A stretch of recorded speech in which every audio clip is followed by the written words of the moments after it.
Hello, আজকে তোমাদের সাথে নিয়ে খুব মজার একটা শাক রান্না করব। এটা হচ্ছে কলই শাক আর পাশে হচ্ছে ধনেপাতা কুচি করে কেটেছি। তো চলো এখন কথা না বাড়িয়ে রান্নাটা একটুখানি বসিয়ে দিই। এটা কিন্তু আমাদের মুন্সিগঞ্জের খুবই জনপ্রিয় একটা শাক। এই শাকটা হচ্ছে অনেক কুচি কুচি করে কাটতে হয়। এটা যত কুচি করে বা মিহি করে কাটা যাবে এই শাকটা খেতে তত বেশি মজা লাগবে। তো যাই হোক, আমি তো এই যে চুলাতে তেল দিয়ে তাতে পেঁয়াজ, কাঁচামরিচ, শুকনো মরিচ সবকিছু দিয়ে দিলাম।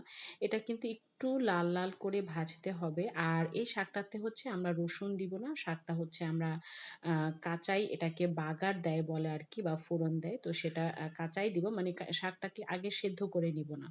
আর এই শাকটাতে আমরা রসুনও ব্যবহার করব না। তো যাই হোক, আমি কিন্তু একটুখানি লবণও দিয়ে দিয়েছিলাম। আর এরপরে হচ্ছে শাকটা দিয়ে দিলাম।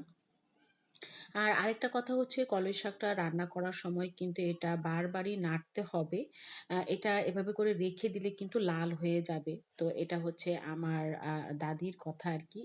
আর এই শাক কাটাটা আমি আমার দাদিকে দেখতাম এত সময় নিয়ে এত মিহি করে কাটতেন। আসলে তাদের মতো আমাদের এত ধৈর্য নেই। আমি চেষ্টা করি আমার দাদির মতো করার জন্য, কিন্তু হয়তো অতটা ভালো হয় না। তবে খাওয়া যায় আরকি। তো যাই হোক, শাক রান্না তো শেষ। এখন এটা গরম ভাতের সাথে খেতে হবে। টাটা!